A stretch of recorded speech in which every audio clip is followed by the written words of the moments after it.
안녕하세요. 리뷰아저입니다. 어제 폭풍 같은 전개와 내용들로 단 1회 만에 시즌1과 시즌2의 공백을 완전히 메꿔버리는 최고의 오프닝을 보여줬던 펜트하우스 시즌2. 역시 명불허전 순옥킴답게 첫 회 시청률 19%로 기분 좋은 출발을 했습니다. 물론 딱히 대항마가 없던 저번 시즌1과는 다르게 송중기의 빈센조, 신하균의 괴물 등 짱짱한 경쟁작들이 많으니 시즌2의 추이는 좀 더 지켜봐야 할 듯 하지만 아직까진 굳건히 1위 자리를 지키고 있죠. 어제 1회는 오프닝이었던 만큼 차후 전개를 위한 빌드업, 즉 상황 설정에 대한 내용이 많았죠. 하지만 오늘 2회는 설정에 따른 전개는 물론이거니와 앞으로의 상황 또한 예측해볼 수 있는 펜트하우스 특유의 떡밥들이 많이 등장했는데요. 첫 번째 알아볼 떡밥은 종이 비행기입니다. 일단 어제도 그렇고 오늘도 그렇고 눈에 가장 많이 띄었던 건 역시 하윤철이었죠. 시즌1에서 병약 섹시미를 물씬 풍긴 하윤철이 어떻게 갑자기 저렇게 치명적으로 변하고 주단태를 한 손으로 번쩍 들어 던져버릴 수 있나 했더니 규진이가 좋아하는 파워업을 하윤철도 만들면서 많이 복용했던 것 같네요. 몸소 약효를 광고하고 다니는 역시 대표님이죠. 맞습니다. 이제 그는 흰 가운이 잘 어울렸던 하박사에서 검은 슈트가 잘 어울리는 하대표로 돌아왔죠. 헌데 이 존바이오 어딘가 좀 깨름칙한 건 저뿐인가요? 오윤희와 하윤철의 결혼 생활이 복수를 위한 연극인 것처럼 하윤철이 대표로 있는 존바이오라는 회사 또한 뭔가 급하게 만들어진 회사가 아닐까 하는 의심이 드는데요. 오늘 주단태와 하윤철이 만났던 장면 중 주단태가 하윤철의 얼굴이 담긴 존바이오 팜플렛으로 종이 비행기를 접어 날리는 장면이 차후에 존바이오가 공중분해 될 것이란 떡밥일 듯한데요. 하윤철은 주단태가 반대하는 헤라필리스 입주를 위해 강마리 이규진에게 비상장 주식을 살 수 있는 기회를 주며 자신의 편으로 만들었죠. 그런데 하윤철 오윤희 입장에선 모르지만 심수련을 대신하는 로건이의 입장에선 이규진 강마리 고상하도 복수의 대상에 포함됩니다. 그 관점에서 주단태의 종이 비행기 비상장 주식을 생각해보면 확실히 복수를 위한 빌드업이란 게 느껴지죠. 일단 오늘 헤라필리스 입주를 위한 기부금 50억, 돈을 낸 건 하윤철이지만 돈의 출처가 비상장 주식을 판 대금이라면 결국 기부금은 강마리 이규진이 내준 게 되고, 그리고 결정적으로 계속 미뤄지는 청와재단과 JT홀딩스의 합병, 왜 굳이 하윤철이 사업가로 변신해 왔을까라고 생각했을 때 지금처럼 계속 천서진의 질투심을 유발해 그녀의 마음을 산 후 JT홀딩스 대신 존바이오와의 합병을 유도할 가능성도 있죠. 그렇게 존바이오 하나로 헤라클럽 사람들의 자금을 모은 뒤 뻥 하고 공중분해를 지켜 그들이 목숨처럼 아끼는 재산을 날려버릴 수도 있을 듯 싶네요. 두 번째 떡밥은 바로 입조심해입니다. 펜트하우스에선 중요한 복선을 감춘 대사 떡밥이 많았죠. 그래서인지 드라마를 보면서 제발 입조심 좀 해라 라며 감상할 때가 많았는데요. 특히 시즌1에서 심수련이 했던 네가 무슨 짓을 하던 다 용서할게는 진짜 굉장한 떡밥이었죠. 헌데 오늘 2회에서도 뭔가 이와 비슷한 두 번의 대사가 저의 뇌를 건드렸습니다. 첫 번째는 바로 오윤희의 배신하면 죽여버릴 거야 라는 대사였죠.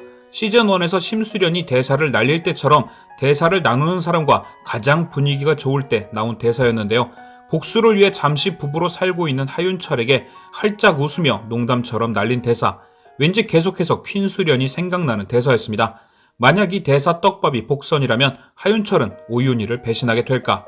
시즌1의 오윤희를 생각해보면 충분히 그 가능성을 짐작해볼 수 있는데요. 우선은 펜트하우스가 흘러가는 과정에서 가장 많이 보이는 것이 바로 데칼코마니죠. 민설아와 베로나가 오버랩 돼 보이는 장면이라든지 혹은 베로나 하은별의 운명이 엄마들을 닮은 것처럼 말이죠. 그 기준에서 지금 하윤철과 오윤희를 보면 아까도 말씀드린 심수련, 오윤희와 많이 닮아있죠. 같은 대상을 향한 복수를 위해 뭉쳐있고 둘의 관계가 누구보다 두터운 상태, 이런 상태에서 심수련은 오윤희에게 대사를 날렸고 결국 뒤통수를 맞게 되었죠. 그렇다면 비슷한 상황에서 이번엔 오윤희가 날린 이 대사는 하윤철의 배신으로 인해 오윤희가 뒤통수를 맞을 수 있다는 추측을 해볼 수 있습니다. 그렇다면 데칼코마니 법칙에 따라 오윤희도 뿌린 대로 거두는 장면이 등장하게 되는 거죠. 물론 동기 또한 베로나를 위해 심수련을 배신했던 오윤희처럼 하윤철의 동기 또한 하은별 때문이 되겠고요. 지금 본인은 다 용서를 구하고 심수련의 복수를 대신 한다고 하지만 어쨌든 민설아를 죽인 건 오윤희, 한 번쯤은 그녀도 뿌린 대로 거두는 모습을 봤으면 좋겠네요. 두 번째 대사 떡밥은 바로 천서진의 대사, 이번 공연만 잘 마무리하면 돼 인데요. 1회에서 삼도천을 건너가신 양집사님의 저주가 통한 걸까요? 유달리 저주 인형의 목을 집중 공격한 덕분인지 천서진 또한 오윤희에게 뿌린 대로 걷어들이게 되었죠. 바로 목에 이상이 생긴 것인데요.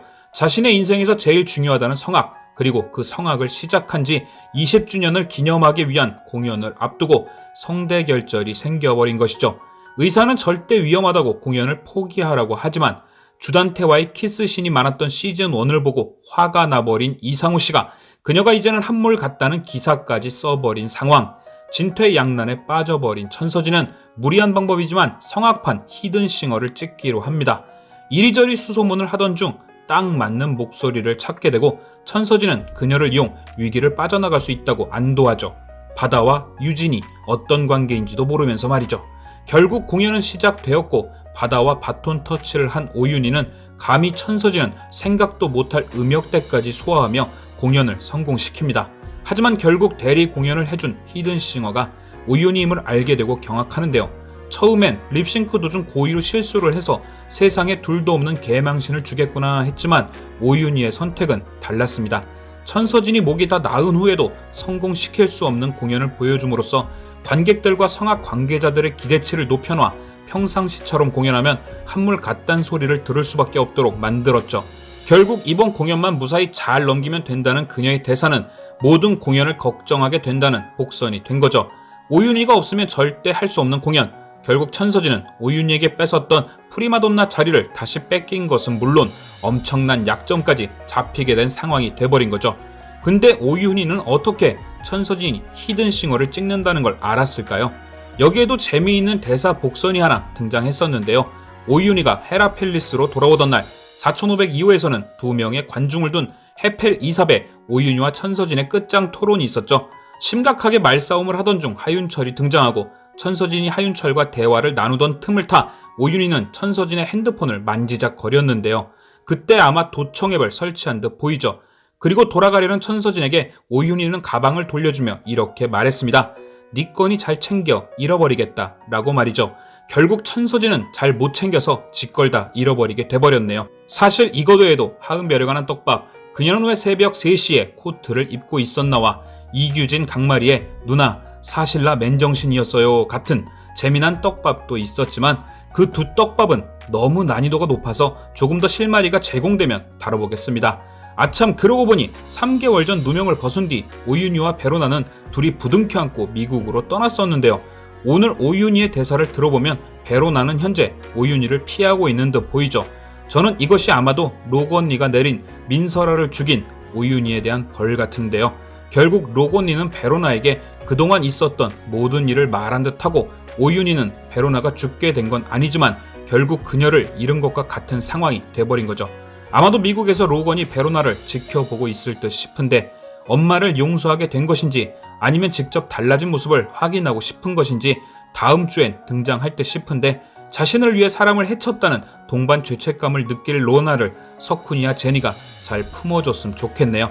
그래서 리뷰화제 오늘의 한 줄 평은 민혁이 너희 시킨 너 그러는 거 아니야 임마.